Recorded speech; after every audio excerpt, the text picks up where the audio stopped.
Capítulo 4. Todo o imenso progresso da humanidade, lenta e gradualmente conquistado num esforço de vários milhões de anos, haveria, ó misteriosa lei inconcebível ao homúnculo terrestre, de atingir o cimo de uma curva, um apogeu, e aí parar. E a curva geométrica que poderia traçar ao nosso espírito o diagrama da história humana vai declinar, tal como ascendeu, partindo de zero, da primitiva nebulosa cósmica, e elevada, por estágios planetários e humanos, a sua cúspide luminosa, ela decai em seguida para mergulhar em noite eterna.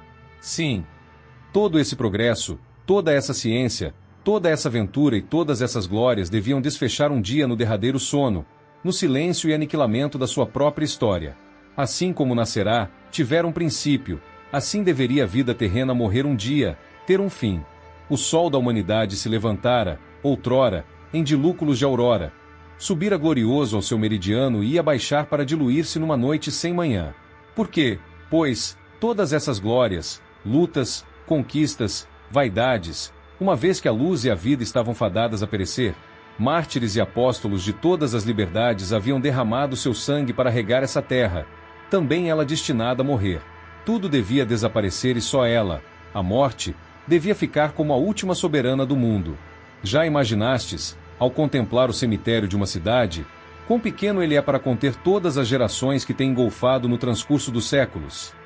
O homem já existia antes do período glaciário, anterior a nós de 2000 séculos.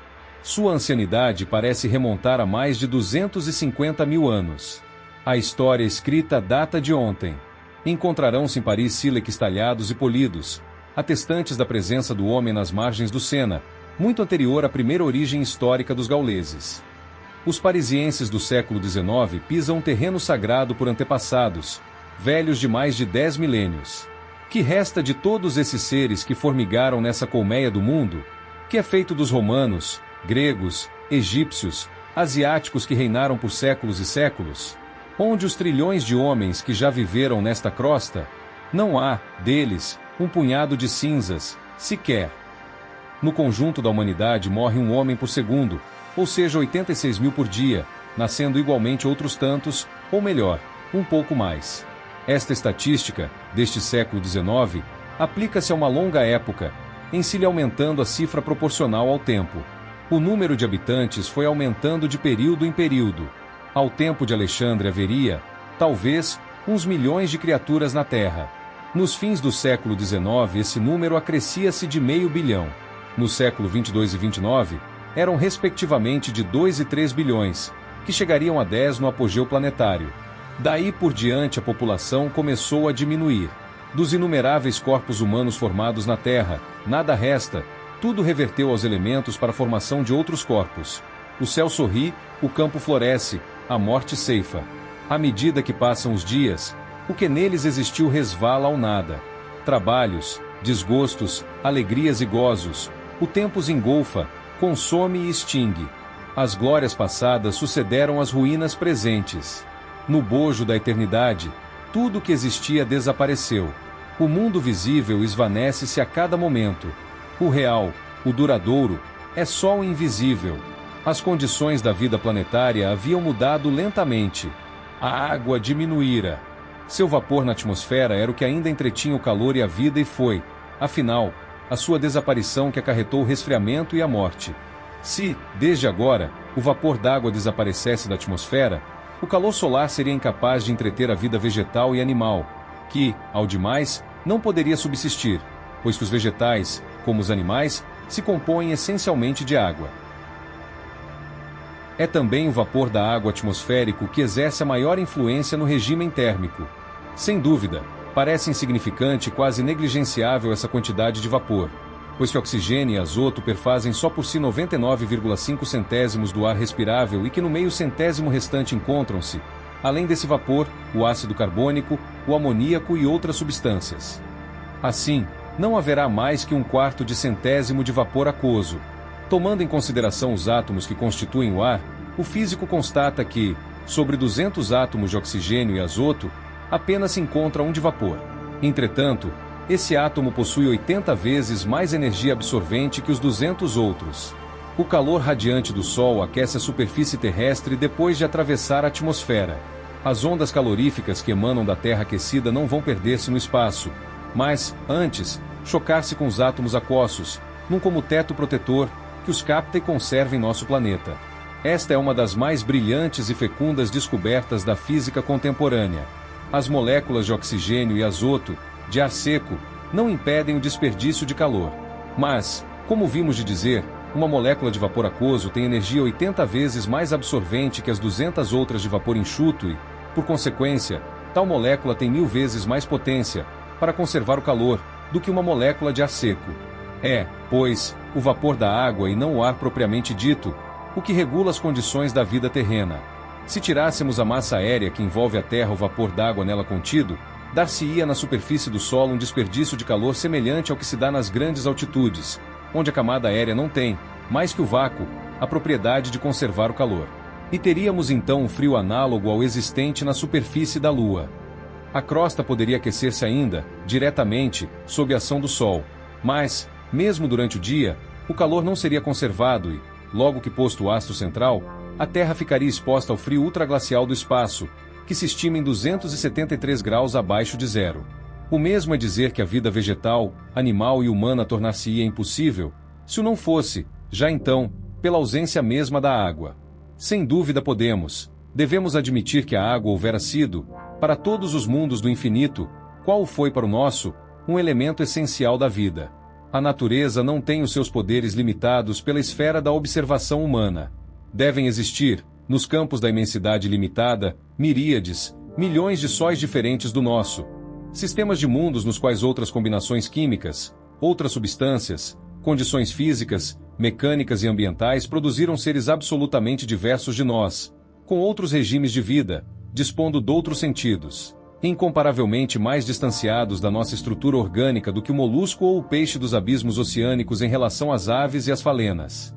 Todavia, o que aqui estudamos são as condições da vida terrestre, e essas condições são determinadas pela constituição mesma do nosso planeta. À medida que a água diminuíra, que as chuvas rarearam, que as fontes secaram e o vapor aquoso escasseara, os vegetais mudaram de aspecto. Aumentaram de volume as folhas, as raízes se alongaram, procurando de qualquer modo absorver a umidade tão necessária à sua subsistência. As espécies que não conseguiram moldar-se ao novo regime tinham desaparecido. As outras se transformaram. Nenhuma árvore ou planta, das que conhecemos hoje, poderia ser reconhecida. Não mais carvalhos, freixos, olmos, álamos, tilhas, salgueiros. As paisagens eram também muito outras, que não as de hoje. Apenas as espécies rudimentares, criptogâmicas, sobreviviam. O mesmo sucedera com o reino animal. Formas inteiramente mudadas. As primitivas raças selvagens haviam desaparecido ou tinham sido domesticadas. A diminuição da água modificara a alimentação de herbívoros e carnívoros. As espécies recentes, produto das que puderam subsistir, eram menores, menos carnosas e mais ossudas. Diminuída grandemente a vegetação, o ácido carbônico do ar era absorvido mais escassamente, e a proporção era um tanto grande. A população humana baixara gradualmente de 10 a 7 bilhões, quando ainda poderia espalhar-se pela metade da superfície terrena. Depois, à medida que a zona habitável se retraía para o Equador, a humanidade mais se debilitava e a própria média de vida tinha baixado. Chegou, enfim, o dia em que o censo não computaria mais que algumas centenas de milhões, disseminados em grupos ao longo do Equador, para só viver dos artifícios de uma indústria científica e laboriosa. Nas habitações humanas, o ferro e o vidro substituíram a madeira e a pedra, as cidades e vilas como feitas de cristal. As vantagens dessa arquitetura impuseram-se nos derradeiros tempos como imperativo climatério, dado o resfriamento do ar, consequente à diminuição do vapor aquoso na atmosfera. O que mais importava, então, era captar os raios solares.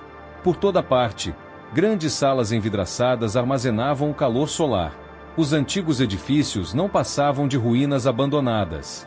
Apesar dos milhões de anos transcorridos, o Sol ainda entornava, sobre a Terra, quase que a mesma quantidade de luz e calor. A diferença não seria senão de 1/10, talvez, e apenas se notava que o astro central apresentava-se um pouco menor e mais amarelado. A Lua também prosseguia em seu giro, embora um pouco mais lento. Ela se havia afastado, gradualmente, do nosso globo e nos parecia aparentemente menor. Para o Sol é que as suas dimensões reais tinham mudado. Simultaneamente, o movimento rotativo da Terra também se tornará mais lento.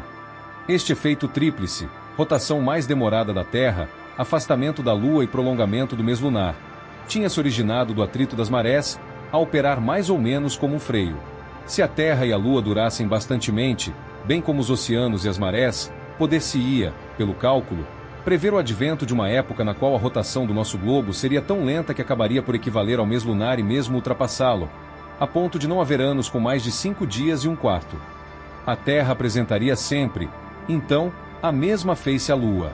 Tal transformação não demandaria, contudo, menos de 150 milhões de anos. O período que atingimos, 10 milhões de anos, não representa senão uma 15ª parte daquele. Em vez de 70 vezes mais longa que hoje, a rotação da Terra era apenas 4,5 vezes mais demorada, ou fosse de 110 horas, mais ou menos. Esses longos dias facultavam ao Sol aquecer demoradamente a superfície terrestre, mas esse calor em nada quase beneficiava as regiões que o recebiam de face, isto é, a zona equatorial, entre os dois círculos tropicais. A obliquidade da eclíptica não tinha mudado, o eixo da Terra mantinha a mesma inclinação, cerca de 2 graus, e as variações de excentricidade da órbita não produziram qualquer efeito mais sensível sobre as estações e os climas. Forças humanas, alimentação, respiração, funções orgânicas, vida física e intelectual, ideias, julgamentos, religiões, ciência, linguagem, tudo, enfim, havia mudado. Do homem de outros tempos quase nada subsistia. Um pouco por toda parte, não mais que ruínas silenciosas e solitárias a se esboarem, a fundirem, para nunca mais se erguerem.